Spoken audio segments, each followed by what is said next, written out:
Harka fuunee daawwattootaaf dhaggeeffattoota Qaanqee Show nagaan keenya kabajaa jaalalaa Oromummaa bakka isin jirtan hundaatti isin qaqqabu jetti Qaanqeen Show.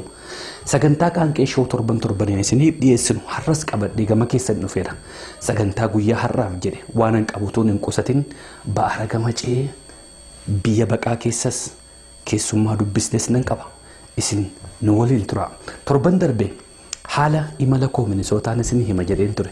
Har'as hin dandeenye garuu achi keessaa waan tokko jechuun barbaada. Aboleen Oromoo walii galan, achi galan, waliin ta'an, waliin ijaaraman, achi bu'an, as bu'an jedha. Ergi biyya faranjii dhufne numa dhageenya.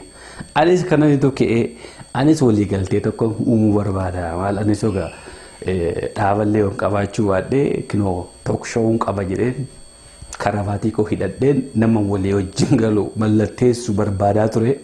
Akka carraa ta'ee Daawitee Mokonnoon argadhe. Daawitee Mokonnoon warra talk show jalqabe keessa artistii isa jalqabaatiif nama isa jalqabaatiifis.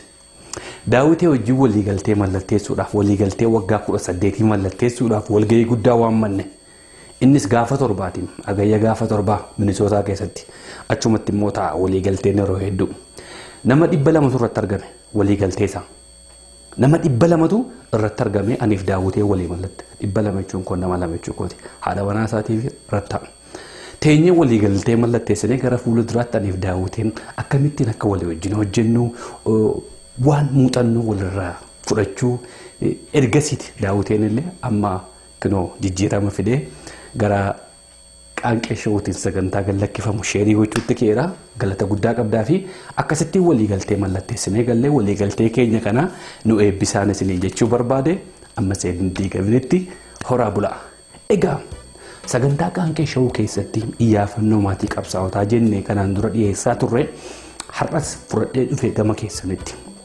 Eenyu akka ta'e suuraa maxxansinee kaamiin sunirraa waan agartanii fi maqaan nama hedduu isin jaallattan an jaallatu qabsoo har'a gurra uummata addunyaa bu'eef nama bu'uura ta'e qabsoo bilisummaa Oromoo bu'uura adda bilisummaa Oromootiif nama waan guddaa nu godhee darbe nama qabsoo Oromoo uummata Oromoo wajjin biyyoota ollaa wajjin wal simachiisee bu'uura qabsoo adda bilisummaa Oromoo nu wixinee lubbuun nu biraan jiraanne.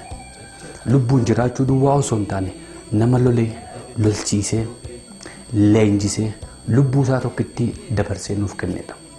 Namni kun Jaalle Elemoo Qilxuuti. Jaalle Elemoo Qilxuu lubbuun hin jiru. Jaalle Elemoo Qilxuu garuu qabsoo har'a finiinte kana warra bu'uura darbe keessaa nama tokko. Haa ta'u Jaalle Elemoon qabsoo nuuf dhiisee deeme qabsoo isaa galmaan ga'amaa jira. Inni biraanuu dhiisee deeme ilmaan isaati. Ilmaan lama qaba. Ilmaan lama kana uummata Oromoo qabsoo bilisummaa Oromootiif jecha biyya ambaa keessatti dhiiseeti kan inni bosona deeme. Ilmi isaa inni angafaa Abdulkariim isheen itti aantu Hanaani. Yeroo Jaalle Elemoon dhiisee deeme ijoollee xixiqqoo turan har'a nam guddaa ta'an malee. Qabsoo bilisummaa Oromoo keessatti jirru kun hammam iyyaafatamaa jiru. Uummanni Oromoo hammam quba qaba. Hammam goota keenya yeroo hedduu waggaa 40 ol ittiin faarfachaa jiru, waggaa 40 ol ittiin laphee dha'aa jiru, waggaa 40 ol gootummaa isaa kana faarsaa jiru ijoollee isaa hammam gaafanne. Qaanqeen Show gaafatteetti. Ilma obbo Elemoo isa angafa Abdulkariimiin yeroo baay'ee abdii uummata keenyarraa waan muratee jiruuf haasofsiisuun baay'ee rakkisaas ta'e. Garuu Hanaan illee ta'u uummata koorraa fagaachuu hin danda'u jettee turjumaanaan waliin dubbanneerra. Maarree dhumarratti waan seen jettu ni hubattu jedheen abdii guddaa qaba. Sana duwwaas miti. Waa'ee seenaa goota Elemoo Qilxuu daqiiqaa muraasa miti guyyaa guutuu yoo haasofne kan hin dhumne xiqqoodhuma see gama Skypeetiin fudhadhee gama keessan dhufuuf yaaleen ture Profeesar Mahammad Hasan waliin. Garuu teknikii rakkina Skype irraan kan ka'e bilbilaan dubbiseen jira. Kana ergii hubannee booddee gara gaaffiif deebii Hanaan Elemoo Qilxuuttiin isin dabarsa. Sana booda akkamitti akka gargaaramuu qaban akkamitti gara Oromoon jiranitti makamuu qabu waan jedhamus Dr. Solomoon Angaashee wajjin haasa'ee jira. haga xumura sagantaa keenyaatti nu waliin tura. Professor Muhammad Hassan afirra qaanqee shawuu raasnii goone simattanii asitti argamu keessaniif seenaa gabaabduu seenaan isaallee daqiiqaa muraasatti waan uummatni garuu daawwattooti keenya qeerroon ijoolleen baranaa hamma bartuu fi waan gabaabduu seenuu ibsuudhaaf asitti argamu keessanii fi guddoon isin galateeffadha Professor Bagana Gaanuftan. Ati sobbalesi bobbaafamu hedduu galatoomi siya qaanqee shawuu qofaa kan hin ta'in uummanni keenya akka dammaqu karaa muuziqaattis waamee kan gootu jaalala Oromoo cimaa akka qabdu naan beeka hedduu galatoomi siya.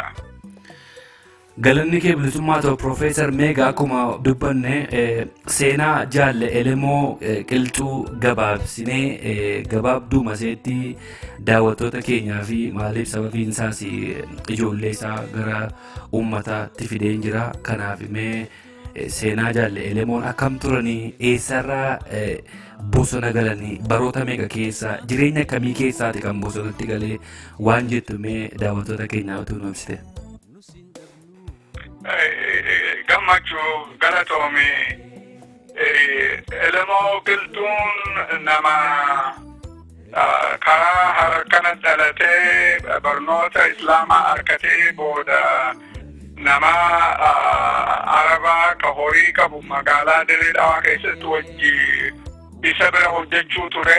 Namtichi jaalatee elemoo nama amala qabu nama amanamaa nama wajji wal ta'uu danda'u fuudhee adanitti galchee achi xiqqoo isa bira hojjetee achi bizinesa isaa eegalee bizinesni isaa sun gaarii taatee toltee fi nama fuudhee ilmaan qabu warra qabu ilmaa fi intala qaba. Odoon jiruu san keessa jiruufi namni Oromoo karaa Eden jiru namni Oromoo ka Somaaleerraa adan dhaqu Middle East dhaqu cuftunuu karaan dabranii mana isaatiin dabran. Manni isaa warri jaalala Oromoo qabu warri rakkoo uummata Oromoo galtuuf bakkatti wal gahanii haasawanii itti wal mari'atan. Kana mootummaan Habashaa kaawunsileetiin isaanii ta magaalaa Eden keessa jirtu shakkanii booda jala deemanii inni saahiba qaba elemoon saahiba qaba namani amanaan sinjee hedduu nama waan amanu jecha namtichi saahibi isaa kun double agentii mootummaa Itoophiyaa mootummaa Haile Sillaasee gara fonqolchuu fi mana isatti namni Oromoo wal ga'a jeeti riipoortii irra godhee booda isumaan sossobii biyya akka dhufu godhi jaaniini inni waan isa amane jecha ka'ee Finfinnee dhaqee Addis Ababaa dhaqee yogguu inni dhaqu achuma qabanii hidhanii hidhaa keessatti hedduu akka malee godhanii garafanii waamee ka isa godhanii saahiboota isaa warra bizinesa qabu warra horii qabuutu karaa lafa jalaatiin security chief nama maallaqa kennee achirraa baase eega achirraa bahe booda elemoon murateeti nama tokko hamata kalleen balleessin edaa mootummaan tun ummata keenya kana kan godhanii kanaa jecha tun ta'uun qabdu jee karaa Somaaliyaa dhaqee Somaaliyaarraa booda Edenitti deebi'ee eega Edenitti deebi'ee booda biiroo Oromoo ta duraan ta alatti banamte ta haaraya isa kadhaate biiroo san dhaabeeti san bira dabree mootummaa Siiriyaa mootummaa Iraaq mootummaa adda addaa ta Middle East Palestinian Liberation Front Eritrea Liberation Front ufaahu isaan bira dhaqee rakkoo Oromoo itti haasawee gargaarsa akka argatu tana gaafate mootummaan Iraaq ta dursuun isa gargaarsa kennanii fi nama fidadhu jaaniini nama keenya training akka argatan waan lolaa kana akka baran nama dardara waliin qabee achitti amata tokko barsiisanii meeshaa lolaa itti kennanii achi fuudhee karaa Edeniin ergee jarri sun deemanii biyya galanii gorella riphee lolaa ta'anii karaa harargee kanatti maqaa adda bilisummaatti eegaluu barbaadanii turanii ammoo yogguu Somaaliyaa keessa gahan British Somaliland bakka durjaaniin amma Somaliland ta'eetiin jettu achi keessatti qabanii mootummaan Ziyaad Barree amata 5 jaarraatu isaaniin deema amata 5 achitti hidhaman yaanni elemoo qilxuu kaase sun waan fiintan bahinii fi abdii kan hin muratin 1973 yeroo sana Haile Sillaasee University baruun ture Finfinnee dhufee achitti lafa jalatti warri Maccaatuu lamaa ka lafa jalatti hojjetan wal gahanii ji'a tokko ol torbaan meeqaaf haasawanii karaa kamitti rakkoo uummata Oromoo furuu dandeenya karaa kamitti uummata keenya dammaysinee ifiif akka ifirra lolu boona jedhanii yaada san keessaa addi bilisummaa Oromoo 1974 kan burqite Elemoon odoon warra qabu jaartii odoon qabu odoon bizinesa qabu odoon ilmaan qabu eega san fide lola jaareeti qawwee duraan lafa jalatti karaa Afaar kana keessaan fideen qabsoo adda bilisummaa Oromoo tan taja'amtu isa carcar keessatti kakaase sankaasuu qofa kan hin ta'in mootummaan yogguu san mootummaan Haile Sillaasee kufarra jirti achi Faxinoo Daraash itti erganii ji'a Oogast keessa ammallee yaadadha wataadara 1,000 erganii carcar keessatti warra isaa wajji jiru isaan cuftunuu odoo lolanii lolarratti du'an jechuu Elemoon nama jainumatti wasanan qabne nama jaalala qabu jaalala Oromootiin jecha lafaa ka'eef warra isaa ilmaan isaa qabeenya isaa dhiisee dirree lolaa dhaqee adda bilisummaa Oromoo loltuu adda bilisummaa Oromoo ta duraa kan dhaabe ka ummata keenya kaase ka ummata keenya boonse ka qalbii namaa ol kaase isa neenca jechuu barbaadeeti nama ajaa'iba ture dhugumatti nama ajaa'iba umrii isaa gabaabduu tana keessatti hedduu nama dammayse itti boonna hegrees ummanni keenya namatti boonan nama warra jainoota Oromoo jedhanii lakkaa'an keessaa tokko kana tokko Elemoo Qilxuu jechuu kiyya. Hayyee Profeesar hedduun si galateeffadha gara fuula duraatti sagantaa biroodhaan yeroo Skype'n keenya nu dalaguuf immoo waan biraa irratti waliin mari'anna jedheen abdii qaba akkuma sila siin jedhe ijoollee goota kanaatu waggaa 40 ol biyya Yaman keessatti haala rakkina biraa keessa waan jiranii fi uummata wajjin walitti fiduuf jedheeti siinis guddaan si galateeffadha sagantaa yeroo biraa irratti immoo waadaa kanaa galtuun barbaada sagantaa biraatti walagarraa seenaan jaalle Elemoo kanaan hin raawwatamu hammuma tokko uummata irraa habaru jedheeti hedduu si galateeffadha Profeesar. Ati hedduu galatoomti gammachuu walitti deebina olleen sun gargaaramuun dirqama keenya ijoollee abbaa malee guddatte abbaan isaanii qabsoo Oromoo irratti Oromoo jecha haqa Oromoo jecha nama lubbuun isaa baate maddii dhaabbachuun dirqama keenya karaa dandeenyuun gargaaruu qabna jedheetiin amana. Hayyee horii bulee Profeesar. Halkan gaarii si haa ta'u. Isitti gannaatii afaan Arabaatiin dubbattiitii dubbisi. Egaa ati afaan Oromoo hiiktaaf ka? Inni niiraatiiti ati dubbisi. Akkam maal jedhu? Afeerraa keenya simattee asitti argamuu keetii baay'een si galateeffadha horinaa bulinaa jiraadhu jedhin.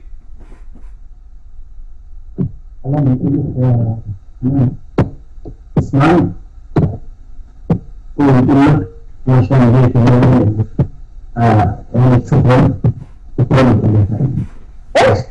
شكرا جيت الزيارة عندنا تمام مكان كي اينيو دان اتي كان اينيو تيناني كنا هذه رسالة عنده عشان وافقت يعني مقابلة لا أشكرك يعني شكرا جزيلا. أوكي. مقاسي هنان حسن إبراهيم جامتي هنان إلمو جتو فيها يعني هنان جامين. Hanaan elemoo obbolaa biraa qabdaa jedhin. Obbolaa biraa ni qabdi. Afaan wajjijjiiraa irratti hedduu rakkina fidaati. Waan silaa gaafattu na gaafadhuuti antuutaan ibsaa fi afaan silaa arabaatti isiinis waan silaa jettu gubbarratti haasee ibsitu. Tole meegaa maqaasee barreerraa obbolaa meeqa qabdi obbolaa biraa? Obbolaa meeqa qabdi? Obboleessa tokkuma qabdi. Tokko qabdi tokko kan isirra guddaa qabdi. Obboleessi Abdukariim Hassan Ibrahim Jaaniini Abdukariim Elemoo jechuu biyya. Amma jireenyi isheen jiraattu biyya Yamanii keessa mini? Biyya Yamanii adan kibbaa keessa jiraatti. Amma jireenya jiraattu kana keessatti akkamittiin jiraatti? Hojjettee jiraatti moo abbaa manaa gargaara moo hojii qabdi moo jireenyi isheen maal fakkaata?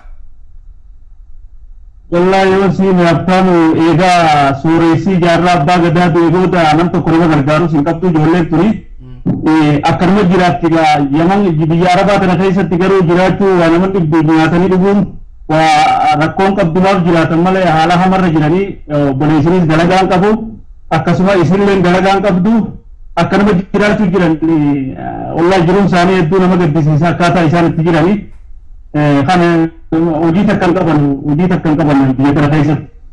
Meegaa namoonni daawwattoonni qaanqee showwaamni tokko afaan Arabaas hin beeku waan ta'eef jecha tamma jette kana mee afaan seerraatti naa himiti isheen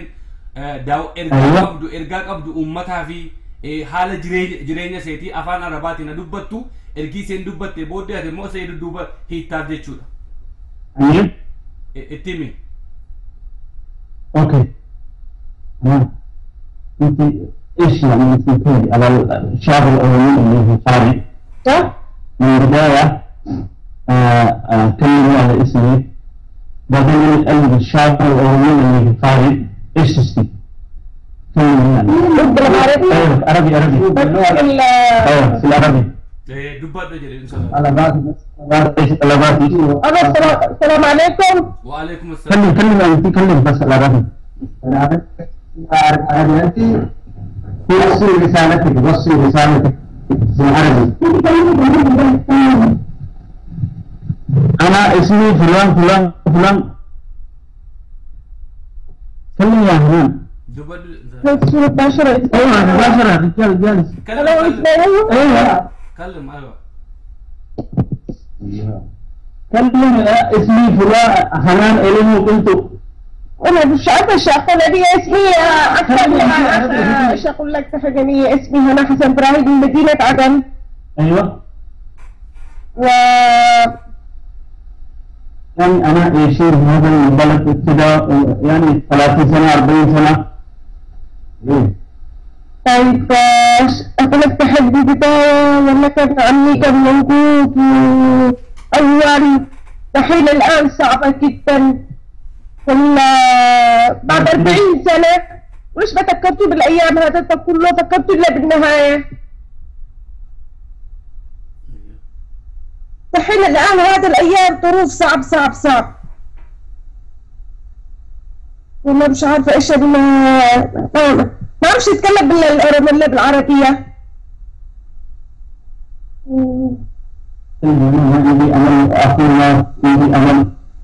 بعدين شو سوي داخل المدينة عدن لأني وحيدة وأنا وأخي ولا حد معانا.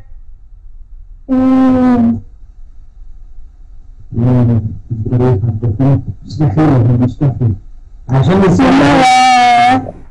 نحن أنا ما أقدرش أتكلم بالعربية بس في أخ علي يفهم بكل شيء خليه يفهم بالأورومو ممكن؟ جوابي أبطال مي وان سين جت أفان أوروموتي أدمو دعوتوتا كينيا فنويك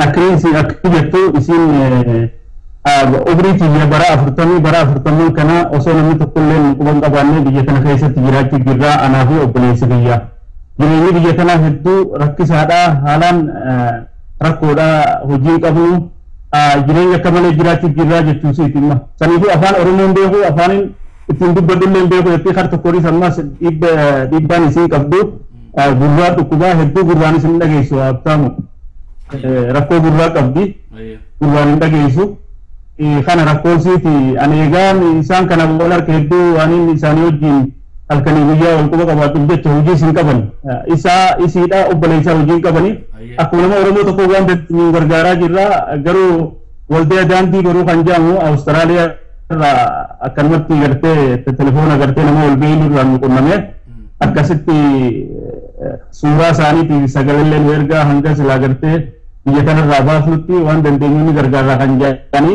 suuraa ergineef suuraa sagalee egaa ergineef booda Februaarii keessa ergineef suuraa fi sagalee gartee viidiyoo isaanii ergineef turre akkasitti yeroo sadii qofa erganii fi yeroo takka 300 yeroo takka 100 yeroo takka 150 itti booda hidhamne jechuudha akkumattu amma obboleessisii guddaan sababii kanaaf aaree nurraa Oromoon naxxabachuu malee wanni isin nu gootu jirtu karaa furtamduu kutuudha bakka sana buuree isin nuti dhabne saniifi ammallee qalee jira naa dhufee ture sossobee yaame har'a garuu dhufuu na dhukkubaa jeetti karaa ganduma gartee isaan jiran sanitti narraa hafe isii qofaatu bakka Oromoon jirtu bakka itti raafuu danda'u jiru dhaquun qabaa waan filaa jira hundaa rakkoo kiyya hundaa ibsadheetiin akkasitti sagalee kiyya uummata Oromoo Bisu sudah kan jadi rapi fide hayam te rutte kana itu yani si kana aara qabdi warra garte sila Australia sani tedu akka saga dua egalite tigammachiisani gara moodaatti garu ko isani muufatani garu nuti kana hundarraa tina dhaabbanne Oromoo hundi kana miti Oromoo angi tokko so bante haala garte wani khafidanta ate Oromoon balloodha isini kun qaqqaaliidha ummata Oromoo biratti jawarni guddaa qabdanii saniifu abshir jaaje jajjabeessaa jirraa jechuufi isaan iyyoon kana obboleessi isirra guddaadha isiitu bara lama jira isiin hanga umrii isii amma nama bara 42 isiin umriin haati see jiru hin jedhe harmeessiin jirtu harmeessii 90 keessa duute harmeessii bara gartee 1992 duute waliiti harmeessii duute jettaan jabaadhu ani gaba kiyyaan ummata Oromoo hundumaatti himne ummanni Oromoo gargaarsa barbaachisaa ta'u abbaan kee nama qabsoo Oromoo yeroo jalqabaatiif of wareegeedha hamma dandeenyen si cinaa dhaabbannaa kanatti abdiin muratinaa jedhatinaa hin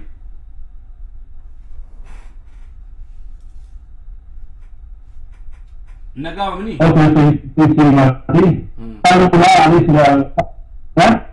ayyee kan biraa ergaa qabdan ergaa seen qabdu yoo jiraate maaliif gaaffiif deebii baay'ee gochuuf hin dandeenyu afaanis waliin dhageenyu bilbilli badaa hin dhagaamaan jiru ergaa seen qabdu irraa naa fuudhi nuti immoo gama quunnamtiidhaan bilbila kees qabnaa bilbila sees ni qabnaa uummanni Oromoo akkas hin quunnamu gargaarsa akka godhamuuf hin godhamu. ايش الرسالة رسالة ايش ترسل العراق؟ أرسلي بلاد وصولي بلاد الأورومو بلاد الأورومو أيوه اوكي اعطيني سيدي إذا لقد الحرب أكيد فيها حارات وطويلة وان سيدي أبطال بلاد الأورومو إذا كيساني؟ إيه ننقى قلت لا تبعثي البريد ya asli wani isin jettu ani biyyatiyaan fedha biyyatti jalatti urgoyte biyya abbaa kiyya gartee irratti wareegamne sanitti deebee biyya san laaluun fedha jetti biyyatti teenya immoo akka isin jettu miti biyyatti teenya laa hundaatti alagaadhaan wanni ta'aa kan jirtu jecha isin amma achitti deebisuu wanta tokko isin jettu kana jala hin deemnu kana risa gartee ergaan biyya kana jetti uummata Oromoo hunda bakka jiranitti naas dhageenii karena dandaanin akka sila gartee biyya kanarraa biyya sila barbaachisutti bakka gartee Oromoon guddoon jirtu bakka itti gartee gargaaranii itti suura agarree waa'ee Oromootiif gartee qabsoo abbaan kiyya irratti dhiyeessanis karaan danda'uun bakka argaa kan jettu ergaa barsiisin uummata Oromoo hundaa. Ayyee hedduu naa galatoomni abdiin muratiin obboleessa seetiinis abdiin muratiin jedhin. Gama keenyaan waan dandeenyen cumaan qaanqeen shoo uummanni Oromoo sin cinaa dhaabbatan kana waadaan isinii galaadhin.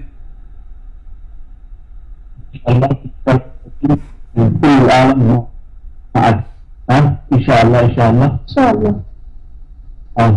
Wani sinjau apa? Ayyee.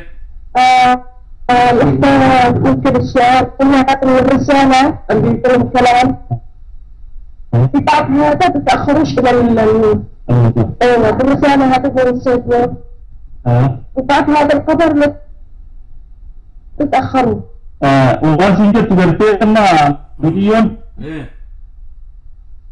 أكم أيه ننجا أجر اتبوف أكيد جت إرجال أما إرجال تكنا إرجال أما إرجال تكنا كقرتي نرى ترتي من خارج الدمون دتو أكنا قرتي إرجال أنا كذا كنا جيسو خارج الدمون دان أمة ورمو بنا كنا جيسو أكيد جت في كمالي ورمو قرتي إرجال في جتنا كجيلي سينجت أيه فرمات قرتي سنادر بچسو أكنا قران أمة ورمو هم قران أبوسي قلا تومي سينجت جتلي نتوي تو قلا تومي هنا في أمة ورمو قرتي الدنيا رتك اللي سر وركون نمسي نتوي أبشر دركما لمومانا قلا تومي سينجت أيه أما كما ما أتي إسينيكا باي دبّچورة دبّت واي ساني روان دبّت تيوجراته چران سيكنا وان دبّت وان تدبل تيوجرات حال إسان كيس جران ركنا ساني وكانوا بيسا كنسي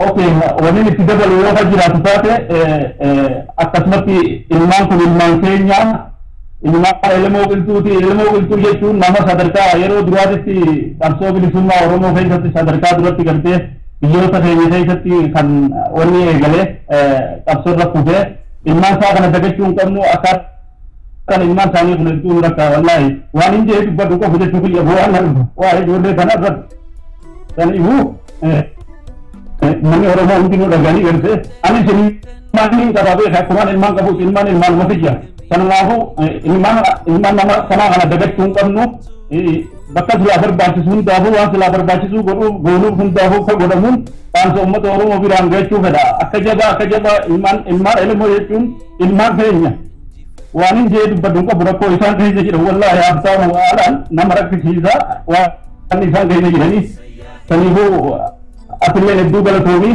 meeqa akka gartee waldaa Anti baru warra Australia sanitti gartee yeroo duraa nama gammachiisanii yeroo boodaa nama gartee mufachiisan osoo hin ta'in uummanni Oromoo harka bal'aa qabaa fi ijoollee lameen kana bakka isaan jiran kanarraa fuudhanii uummata Oromoo bakka gartee Oromoon ummatti qabduu fi akka gartee mirgatti qabdullee fuudhanii kageessan hedduu dhaamsa biyya kana ijoolleen tun haala hamarra jirti wallaahi waan dandeenyu walii addaan kutannee waliin jiraachuuf jira ijoollee tanaa haala hamarra jiranii garuu eegaan isaan bareedaa jiddu wallahi halkan fi barra waa'ee isaanii kanaaf jedhu uummanni Oromoo bal'aan har'a miliyoona 40 ijoollee sana silaa har'a wanni takkallee nu isaan hin dhibu jechuu kiyya akkaataa ijoollee kanaa ijoolleen kun haala hamarra jirti biyya namaa keessatti maal naan jaan turte nuti jinsiyaa Oromoo qabnu jinsiyaa Yamanii qabnu jidduu sana kufnee jirra jedhanii hedduu wallahi ogguun isaan dubbisu haala hamaadhaan dubbachaa jiranii saniifuu namni gartee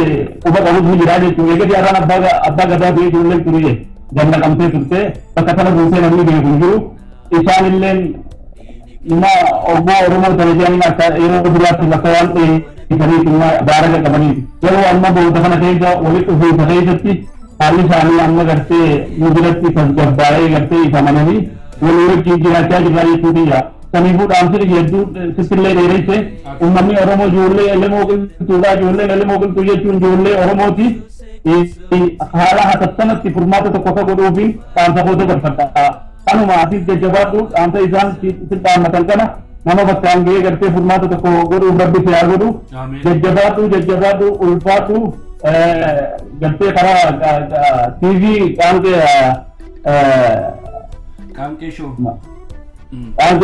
TV ini apa gambar kelihatan orang itu mungkin kata jabat halma untuk usi inja.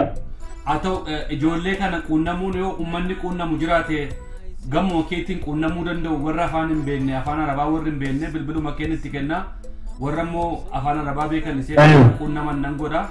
Egaa jabaadha abdiin muratiin jedhiini abbeensee abbaasee duwwaa miti abbaa hunda keenyaati obbo Elemoo Qilxuu. Ummata Oromoo biraan nan ga'a ergaa kana jabaadhu naa jedheen.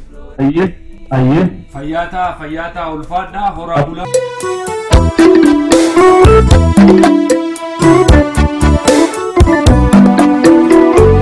Kan carcari kuftan jaynotiin hagamii tokko Elemoo Qilxuu jiran hedduun isaanii seenaan hunda waamaa goota diinaaf sumii injifachuu jirra nus hin dhabnu mamii dhiigni keessa yaa'ee charcharti roodhatti dadagatti goggogee itti deebi'eetti margaa meeyraa inni hin biqilchine ummata dammaysee sossoosee qabsootti nu hordofaa jira daandii warra isaatti.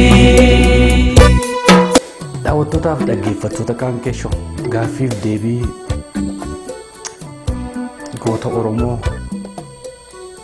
hangafa qabsoo Oromoo gooticha Oromoo intala elemoo wajjin goone waan baay'ee raawwattu jedhamudha. Jaalalamoon qilxuu seenaa isaa hedduu akka dhageessan nama baroota 70 keessa biyya Yemanii keessatti jireenya gaarii jiraatu dunkaanolee hedduu nama qabu konkolaataa qabeenyaa tokko ol nama qabu ijoollee babbareedduu lama nama qabu haadha manaa bareedduu nama qabu jireenya dhuunfaa mataa isaatiitti jireenya gaarii nama jiraachaa ture barumsaanis barumsa gaarii nama qabu qabeenyaanis qabeenya gaarii nama qabu. Jaalalamoo qilxuu isaaf kun hundumaan gatiin qabu ture bilisummaa uummata isaatiiti. Rakkoo uummata isaa biyya keessaa irra jiranidha. Kanaaf ijoollee isaa dhiise kanaaf qe'ee isaa dhiise qabsoo bilisummaa Oromootti makamuuf qabsoo bilisummaa Oromoof karaa saaquuf qabsoo bilisummaa Oromoo Oromiyaa keessatti eegaluuf nama bosonatti galeedha. Ijoollee koon jenne tarii yeroo sana Jaalalamoon uummata isaa uummata Oromoo waan amanuuf ta'a ijoollee isaa dudduubatti dhiise kan ta'e. Tarii uummata Oromoo waan jaallatuuf ta'a anillee yoon wareegame uummati koo ijoollee koo galmaan naan ga'u waan jedhe natti fakkaata. Garuu kun hundumaan hin taane har'a namni qabsoo Oromoo eegale maal keessa jira ilmaansa agartaniitu ilmi Jaalalamoo qilxuu inni hangafi dhufeellee haasa'uuf fedhiin qabu ture sababiin isaa uummata keenyarraa abdii murate saba keenyarraa abdii murate jira. Kana sinifannise uummanni Oromoo uummata arjaa uummanni Oromoo uummata gara balleessa har'a qabeenya horii erguu keessan kan isaan barbaadan biyya keessa jiran kana keessatti lammii biyyichaa hin taane yookaan Oromoo ta'ee jiraanne muka citee muka irratti hafe ta'anii jiraatan. Ijoolleen goota Oromoo obbo Jaalalamoo qilxuu Yemen taane Yemenitti hin makamne Oromoo taane Oromootti hin makamne kanaatti hafneetti boo'ichaan illee haasa'uu danda'e. Har'a maqaa isaatiin faarfachaa jirra. Har'a maqaa isaatiin dhaadachaa jirra. Har'a maqaa isaatiin lallabaa jirra. Garuu ijoollee isaa dudduubatti gannee jirra. Hedduutu jira ijoolleen qabsaa'otaa kan akkasitti hafan. Garuu kan hangaftichaa ilaala. Kan hangaftichaa ilaala har'a maal keessa akka isaan jiran dararama isaan keessa jiran biyya nagaa hin qabne biyya mootummaa hin qabne keessa jiraatu. Maajin qabsoo Oromoo keessatti yeroo hundumaa kan maqaa dhaabe Jaalalamoo qilxuuti. Har'a garuu ijoollee isaa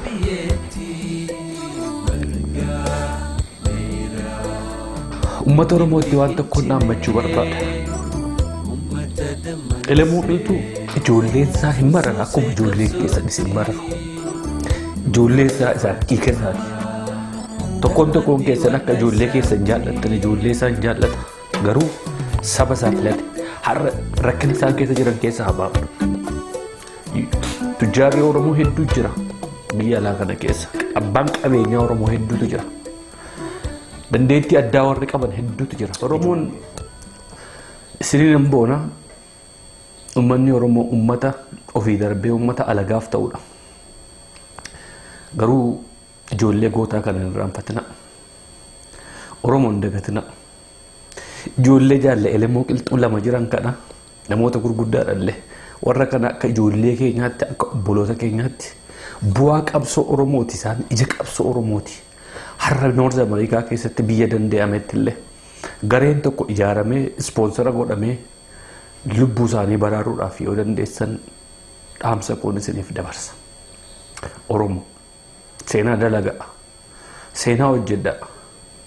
Qabsoon Oromoo yeroo hundumaa gaafa ka'u maqaan Jaallee Lemmoon ka'a yeroo hedduu akka biyyaatti ittiin hin dhaadanna akka Oromootti ittiin hin dhaadanna garuu ilmaan isaa dagannee jirra.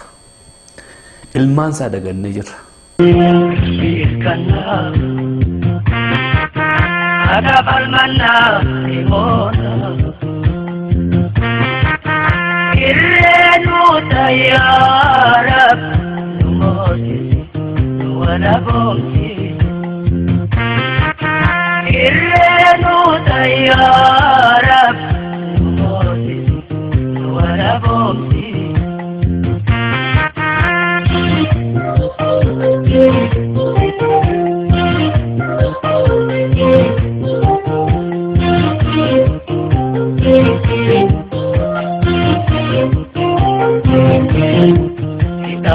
Jechan hamilen ucapse kharanun debisu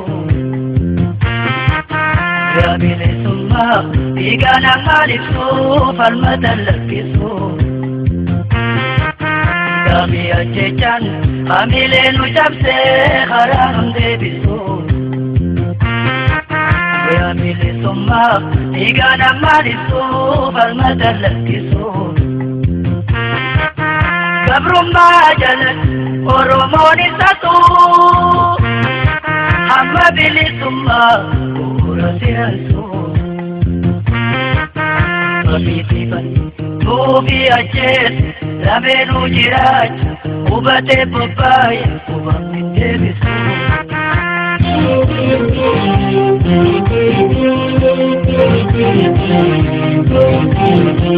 Irkana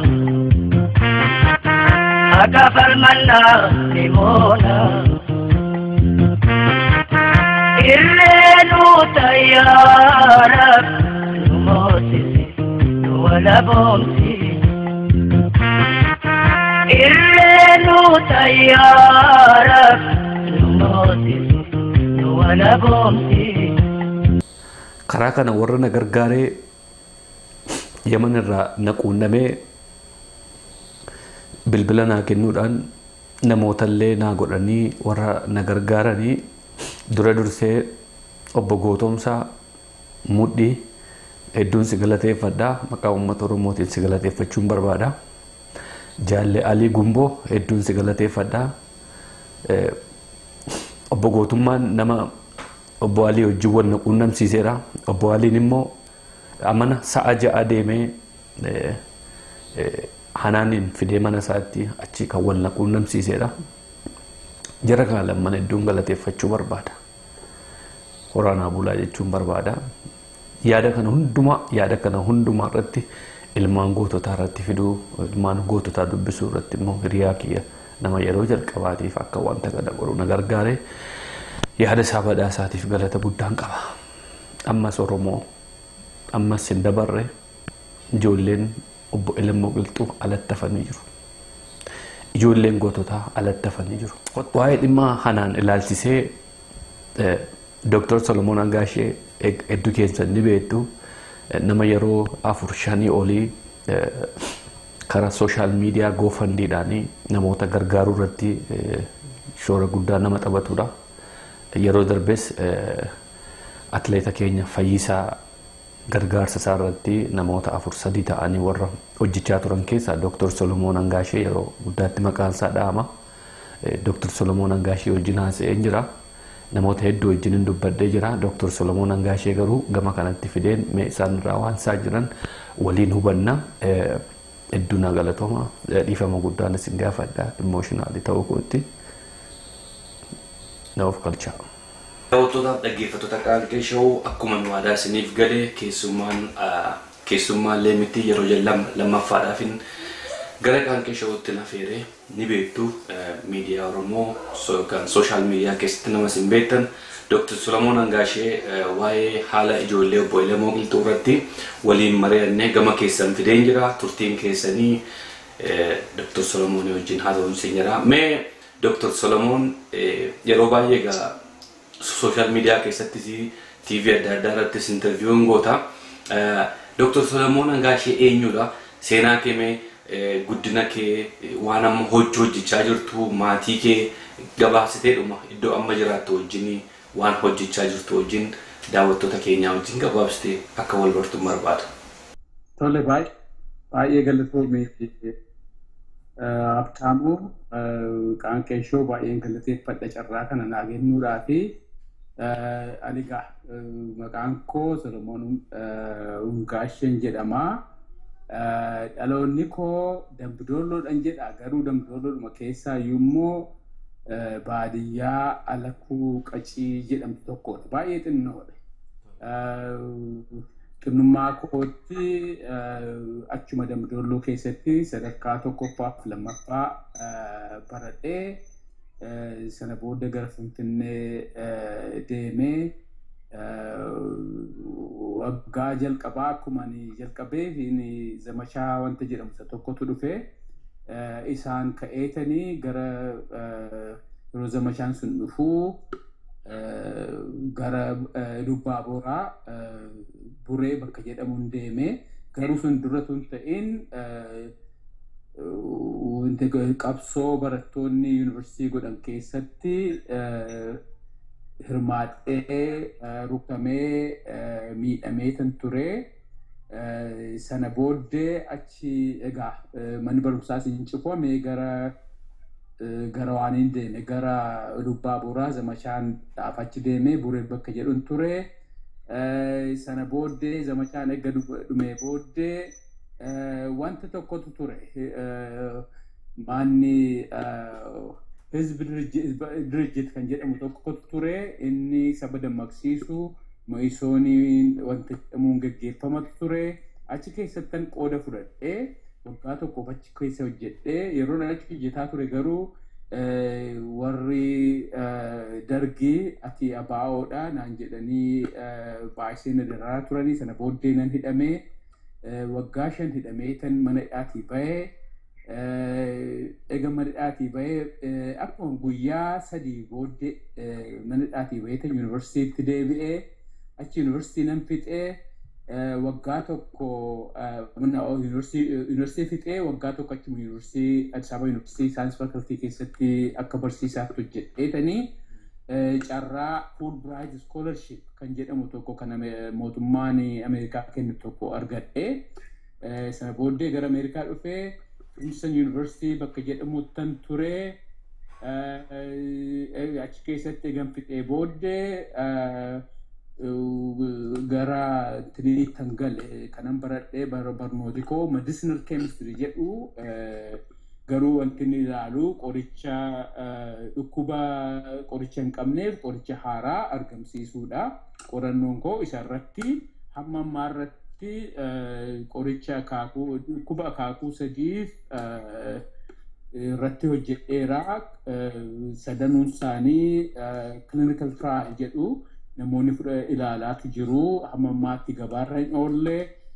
Inni jalqabaa dhukkuba garaachaa inni lammaffaa dhukkuba sukkaaraa jedhamudha. Inni sadaffaan immoo kaansarii kan ilaallatudha. Dhukkuba xannacha ta'ee garuu kan haadhumaaf nama ammaatti qoricha hin qabne isarratti hojjetaa kan jira. Waan kun kana fakkaata. Kanarraa kan hafe immoo namoonni baay'een Facebook irratti beekanii ati Facebook dhuma ooltanaan jedhu. An Facebook irra kanan oolu waa'ee dhimmi biyyaa baay'ee na yaachisu qaama kootiin Ameerikaan jira. Qalbii kootiin garuu kan waan ta'eef yeroo argadhu achirratti barreessa malee hojii miti.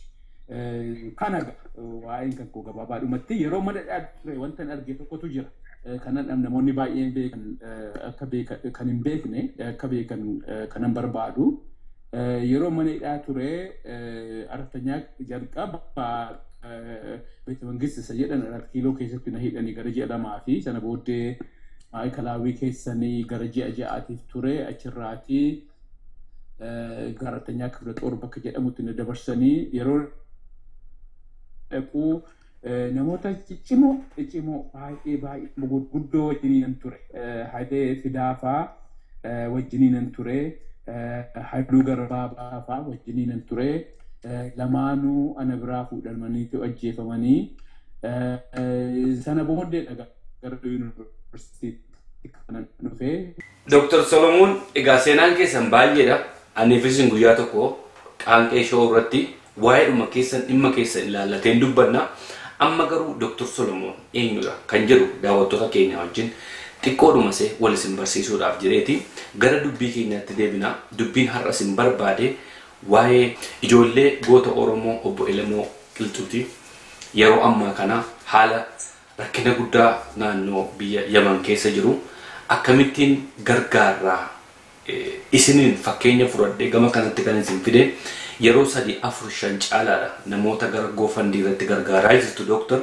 Dhimma kanan isin wajjin mari'achuudhaaf maal waadaa nu galtu akkamittiin ijoollee goota keenyaa kana gargaarree yoo gara Noorz Ameerikaatti fiduun illee danda'ame gama keessaniin mee uummata Oromootiif maal waadaa galtu Dooktar? Ani kunii gaaffii barbaachisaadha. Garuu deebiin isaa immoo salphaanatti fakkaata. Deebiin salphaan kan jedhu ankaraa kootiin akka nama tokkootti nama akkasiitiif ijoollee akkasiitiif ijoollee Elemoo Qilxuutiif nama yeroo jalqabaatiif deemee jireenya isaa gaarii dhiisee bilisummaa Oromootiif dhaabbateeti ijoollee nama kanaatiif ani jireenya kooyyuu nan kenna. Kanaaf wanta inni karaa adda addaatiin gargaaruudhatu dandeenya nama kana ijoollee kana. Tokkoffaan jireenya isaan amma keessatti jiran eega barree booddee battala kana maaltu isaan barbaachisa kan jedhu adda baafannee guutuufii qabna. Adda baafannee booddee wanti nuti goonu battala kana amma kan barbaachisu guyyaa 2-3 keessatti guutuu qaba jedhee tayyaadha. Kanarratti immoo dabalee kan ammaa duwwaatu hin ta'in ijoolleen kuni abbaan isaanii Oromoodhaaf lubbuu isaa dabarseetu jira, seenaa hojjeteetu jira. Akkamittiiniti jireenya isaanii jireenya nagaa jireenya ilmaan sabboontotaa jiraachuu danda'an akkaataa jiraatan irratti hojjechuudhatu qaba. Inni salphaa Oromoon biyya addunyaa keessa jiru yoo tilmaama kootiin gara 300,000 ol ta'a. Tarii gara walakkaa miliyoonii illee ta'uudhatu danda'a.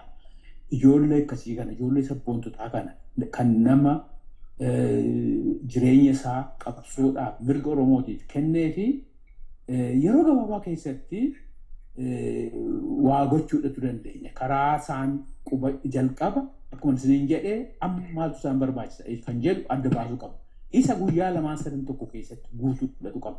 Sana booddee mareedhaanii wanta barbaachisu yeroo dheeraa keessatti maaltu isaan barbaachisa kan jedhu guutuudhatu qabna.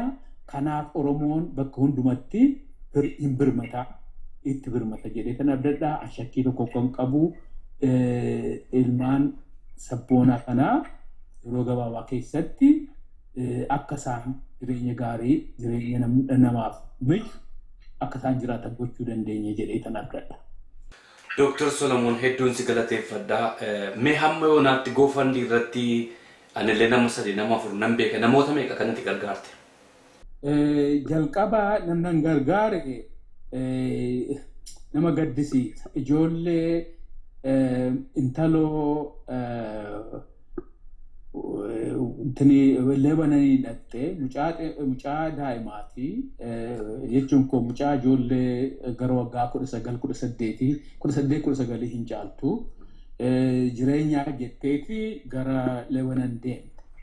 Lebananiin gaafa deemtu achitti duute. Akka isheen duutee wal'aansoo waan hin qabneef duute. Ani mucaa kana hin beeku. garuu Facebook irratti hiriyaan koo tokko intalli Oromoo tokko asitti duuteetti jirti. Maaloo yoo danda'ame reeffa ishee gara biyyaatti akka isheen galuu fi nu gargaari jedhee namtan kanaan dura takkaa hin beekne tokko natti barreesse. Natti barreessee gaafan jedhu kuni maaloo jedheetanii bilbila keenyaa kenna bichaan jedhee nam qoradhee battaluma sananii namni kun gargaaramudhatu qaba. Intalli Oromoo tokko biyya alaatti ajjeefamtee gara biyyaatti tuun galin reeffisee warri reeffatuun argin hafuu hin qaban kan jedhuunanii nama wajjiniin mari'achuu jalqabee achirratti horii walitti qabnee karaa waan ittiin gara biyyaatti erginu horii walitti qabuun karma goofandii ture kan goone inni baay'ee salphaa ture. Namoonni keenya baay'ee walitti birmatu wanta akkasii yana keessatti. So dafanii nuti birmatanii akka yaadutti gara $5,000 duwwaadhuuf kan nu barbaachisu isuma duwwaadha kan nuti goone namni tokkichaan nu qaqqabee walitti goone walitti geenye walitti argamsiise. Walitti argamsiisnee garuu reeffa biyyaan gahuudhaaf 7 ji'a nu fudhate. Sana booddee reeffi biyya galee achitti biyyatti galtee eebbifamtee maatii intalaatii wajjiniin dur kan wal beennillee ta'eeti amma akka maatiitti walii wajjiniin ilaalla nan bilbilaa fi naa bilbiluu tokkoffaan kana. Lammaffaan kan ture dargaggoo qabsoo mormii Oromoo kana deemaa jiru kana keessatti miidhame tokko ture. Miidhamee miilla isaa lamaantu miillaaf harka isaatu baay'isee miidhamee kan artificial limbs wanta harkaan kan hojjetame akka harkaatti kan hojjetu akka miillaatti kan hojjetu galuufiidhaatu qaba ture. Kana hojjechuudhaaf argamsiisuudhaaf horiin tokkollee hin qabu hiyyeessaa ilma hiyyeessaati. Isaas nama beeku miti namni bilbilee nama akkasiitu jira. Kanaaf maaloo yoo dandeesse deeggarinaan jedhanii nam bilbilee isa duwwaa bilbiluutu hin ta'in eenyutu hakiimiin abbaan ogeessi fayyaa kan si beeku eenyu jedheetanii gaafadhee ogeessa biyyaa sanaa oduun kun dhugaa ta'uu bilbilee addan gaafadhee booddee karaa goofandirii kana walitti qabnee horii walitti qabnee yeroo gabaabaa keessatti innis torban tokko waan guute natti fakkaatu namoonni nuti birmatanii ammas nama kanaafis gargaarsa gooneerraan jedha. Kanan ofii kootii kanan jalqabee inni sadaffaan immoo isa karaa Fayyisaa Lileessaati. Utuun tureen Abdii Fiiqeetiif Lalisaa Hiikaatii wajjiniin waliigalteedhaan GoFundMe irratti fundraising jalqabne amma akka walitti qabne gara $160 ta'eera. Guyyaa 5 gidduu keessatti $150 walitti qabuu dandeenyeerraan jedha. Tole Dr. Solomoon hedduun si galateeffadhaa. Hojii gurguddaa hojjettee jirta waan itti dadhabde kana hundumaaf galanni kee bilisummaa ta'uun jedha. Waaqayyoon siifis maatii kee si haa eebbisu. Egaa waa'ee goota keenyaa ijoollee Elemuu Qilxuu siif harka waaqaattiin kenneen jira. Egaa guyyaa biraammoo waan har'aan sirraa dhagaa jedheen abdii qaba. Namooti baay'een naa barreessaa jirtu karaa Facebook irraanii ergii pikchara agartanii booda karaa ittiin gargaartan naan jettanii edaa amma karaan ittiin gargaaramu gama Dr. Solomoon wajjin mari'achuu hin dandeessu. Dr. Solomoon wajjin waan godhamuufi qabu dhaamsa koo uummata Oromoo hundumaattiin dabarfadheen jira. Fayyaanaa ta'a. Horaa bula. Dr. Guyyaa biraammoo sagantaa biraatiin wal agarra. Asirratti dhaamsa gabaabduu waan qabdu yoo jiraattis waa'ee ijoollee Elemuu irratti nu dabarsitee sagantaa keenya sumarratti xumurra. Baay'ee gaariidha. Kuni anaaf gammachuu guddaadha. Wanta hin hojjenne hin jiru kanarratti. Kuni Oromoon hundumtuu irratti birmateetu yeroo gabaabaa keessatti ijoollee Elemuu Qilxuu waan isaan barbaachisu godhee fi